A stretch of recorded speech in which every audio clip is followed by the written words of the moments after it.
Drama serial उसूल मेरे दिल की अगली किस्त इंतहाई सनसनीखेज होने वाली है क्योंकि इसमें न सिर्फ उमर सदफ को थप्पड़ मारेगा बल्कि बिलाल अब्दुल्ला को भी इस बात का पता चल जाएगा। इसके बाद बिलाल अब्दुल्ला उमर का बुरा हाल करने वाला है और इसे ये कहेगा, तुम्हारी हिम्मत कैसे हुई सदफ पर हाथ उठाने की। मैं कुछ भी बर्दाश्त कर सकता हूँ मगर सदफ पर उठाया गया हाथ में बर्दाश्त नहीं करूँगा। अब उमर के लिए मुश्किलात का वक्त आने वाला है। अगर आपने अभी तक हमारा चैनल सब्सक्राइब नहीं किया तो ज़रूर करें। बिलाल अब्दुल्ला को ये भी इल्म हो चुका है कि सदफ और उमर खुश नहीं है। बिलाल अब्दुल्ला ने सदफ को एक बड़ी ऑफर दी थी, लेकिन सदफ ने इसे उमर के गुस्से वाले चेहरे को देखकर रद्द कर दिया। सदफ ने यह कह दिया कि वो उमर के बगैर नहीं रह सकती, हालांकि उमर तो दानिया के साथ रह रहा है। दानिया ने भी उमर को पेट भर कर खाना खिलाया और उसके साथ शराब पिलाते हुए इसे वापस घर भेज दिया। लेकिन मुझे समझ नहीं आता कि इतनी शराब पीने के बाद उमर ड्राइव कैसे करता है। अब जैसे ही उमर आधी रात को शराब पीकर घर वापस आएगा वो सदफ से ये कहेगा, सदफ तुम्हारी हिम्मत कैसे हुई वो कॉन्ट्रैक्ट साइन करने की। तुमने कैसे सोचा कि तुम मेरे बगैर लाहौर जाकर रह सकती हो। इस पर सदफ उमर से कहेगी, तुम आज भी पीकर आए हो, तुम्हें शर्म क्यों नहीं आती, तुम कैसे पीकर घर वापस आ सकते हो। और उमर जवाब देगा, ये मेरा घर है, मैं पीकर आऊं या कुछ भी करके आऊं, तुम्हें क्या मसला है। अगर तुम्हें इतना मसला है तो चली जाओ मेरे घर से। सदफ उमर से ये कहेगी, मुझे तुम्हारी इजाज़त के बगैर यहाँ रहने का कोई हक नहीं, लेकिन तुम्हें मेरे साथ रहने की इजाज़त चाहिए। अब मुझे लगता है कि मुझे ये इजाज़त नहीं देनी चाहिए और मुझे वापस अपने घर चले जाना चाहिए, क्योंकि एक तरफ तुम शराब के साथ खुश हो और दूसरी तरफ दानिया के साथ। इस पर उमर कहेगा, अब तुम बात बदल रही हो, बात लाहौर जाने की और कॉन्ट्रैक्ट साइन करने की है। और तुम्हारी हिम्मत कैसे हुई कि तुम बिलाल अब्दुल्ला के कमरे में इतनी देर बैठ कर आए। मुझे सच सच बताओ कि तुम दोनों के दरमियान क्या चल रहा है। वो तुम्हें इतना बड़ा कॉन्ट्रैक्ट क्यों दे रहा है।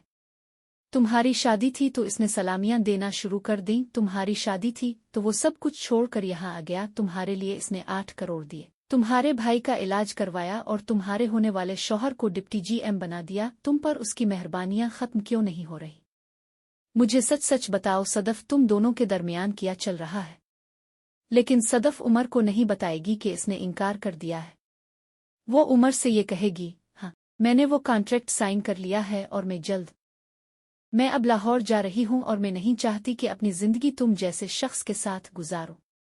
जब तुम ठीक हो जाओगे तभी मैं वापस आऊंगी। ये सुनकर उमर का रद्दे अमल होगा, मैं सही सोचता हूँ, तुम दोनों के दरमियान कुछ न कुछ चल रहा है और तुम लाहौर जाकर सेटल होने की तैयारी कर रहे हो। तुम बहुत खूबसूरत हो सदफ, मगर तुम 2 टके की हो। ये बात सुनकर सदफ को गुस्सा आ जाएगा और वो उठकर चलाने लगेगी और सारे बर्तन उठाकर जमीन पर फेंक देगी। मैं तो यही चाहती थी कि सदफ सारे बर्तन उठाकर उमर के मुंह पर मार दे। इस पर उमर कहेगा, ये क्या कर रही हो तुम, क्यों सारे बर्तन फेंक रही हो। अब बकवास करना बंद करो, तुम दोनों के दरमियान क्या चल रहा है। जो मैं सोच रहा हूँ क्या वो सही है। और फिर सदफ जवाब देगी, जब कुत्ता भौंकता है तो इस पर कोई भूख नहीं भरता। ये सुनकर उमर को भी गुस्सा आ जाएगा और वो सदफ को एक जोरदार थप्पड़ मारेगा। फिर वो थप्पड़ मार कर सो जाएगा और सदफ वहां बैठकर रोने लगेगी। फिर इसे एहसास होगा कि इसने कितनी बड़ी गलती की है और वो सोचेगी कि इसे उमर की बजाय बिलाल अब्दुल्ला को चुन लेना चाहिए था। उधर एक तरफ उमर का गुस्सा और दूसरे तरफ बिलाल अब्दुल्ला का दिल टूटा होगा और सोए हुए बिलाल अब्दुल्ला की मुँह खिल जाएगी। इसे पता चलेगा कि कुछ न कुछ गड़बड़ हो चुकी है और सदफ बहुत तकलीफ में है।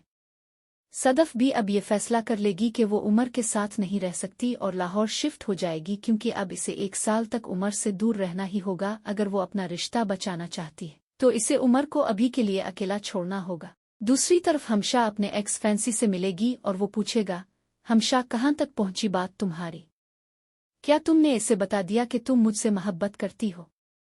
अब बताओ वो खुश नसीब कौन है जो तुमसे मोहब्बत करता है और मैं बदनसीब हूँ जिससे तुम मोहब्बत नहीं करती हो। हमशा अपने एक्स फैंसी से कहेगी, वो भी मुझसे मोहब्बत नहीं करता और अब मुझे लगता है कि वो मुझसे कभी मोहब्बत करेगा भी नहीं। मैं क्या करूं, मुझे कुछ समझ नहीं आ रहा। वो किसी और से मोहब्बत करता है और इस लड़की की शादी हो चुकी है, फिर भी वो मुंह आन करने की कोशिश नहीं कर रहा। इस पर हमशा का एक्स फैंसी हंसते हुए वापस अपने घर चला जाएगा। अगले दिन जब सदफ उठेगी तो वो एक अच्छे शौहर की तरह उमर को खाना देगी और फिर इसे खाना खाते हुए छोड़कर वापस ऑफिस चली जाएगी। सबसे पहले वो बिलाल अब्दुल्ला से मिलेगी, जहां बिलाल अब्दुल्ला इसका चेहरा देखकर समझ जाएगा कि वो ठीक नहीं है, और मुझे लगता है कि बिलाल अब्दुल्ला को सदफ के चेहरे पर थप्पड़ के निशान भी नजर आएंगे। फिर सदफ बिलाल अब्दुल्ला से कहेगी, मैंने फैसला ले लिया है और लाहौर जाकर काम करने के लिए तैयार हूँ। बिलाल अब्दुल्ला हैरान होकर कहेगा, आखिर ऐसा क्या हुआ है जिसकी वजह से आपने अपना फैसला बदल लिया? आप सब कुछ मुझे बता सकती हैं सदफ, अगर कोई मसला है तो आप मुझसे बात कर सकती है। इस पर सदफ जवाब देगी, मैंने आज फैसला लिया है, कल मैंने सिर्फ इनकार किया था। बिलाल अब्दुल्ला कहेगा, ठीक है, आप जाकर अपना पैकिंग शुरू कर दी और लाहौर जाने की तैयारी कर लें क्योंकि आपको वहां असाइन कर दिया गया है। सदफ जब उठकर वापस जाने लगेगी तो वो मुड़कर बिलाल अब्दुल्ला को एक नज़र देखेगी और बिलाल अब्दुल्ला को ये बहुत अच्छी तरह समझ में आ चुका है कि उमर ने सदफ के साथ बदतमीजी की है। अब मुझे लगता है कि ये सब कुछ जाने के बाद बिलाल अब्दुल्ला उमर को नहीं छोड़ेगा और सीधा जाकर उमर के मुंह पर एक जोरदार थप्पड़ मारेगा और कहेगा, तुम्हारी हिम्मत कैसे हुई सदफ पर हाथ उठाने की? मैं सब कुछ बर्दाश्त कर सकता हूँ, लेकिन तुमने सदफ पर हाथ उठाया। तुम्हें औरत से बात करने का सलीका नहीं है, वो तुमसे इतनी मोहब्बत करती थी, इसी वजह से इसने तुमसे शादी की और तुम तो मेरे जा रहे थे इससे शादी करने के लिए, और अब जब शादी हो गई है तो तुम इसे थप्पड़ मार रहे हो। इसके बाद ये ड्रामा और भी दिलचस्प हो जाएगा। तो सवाल यह है कि क्या सदफ उमर से तलाक लेने का फैसला करेगी या वो कुछ वक्त देने का सोचेगी? आपका इस बारे में क्या ख्याल है? कमेंट्स करके ज़रूर बताएं और ऐसी वीडियोस देखने के लिए हमारे चैनल को सब्सक्राइब करना ना भूलें।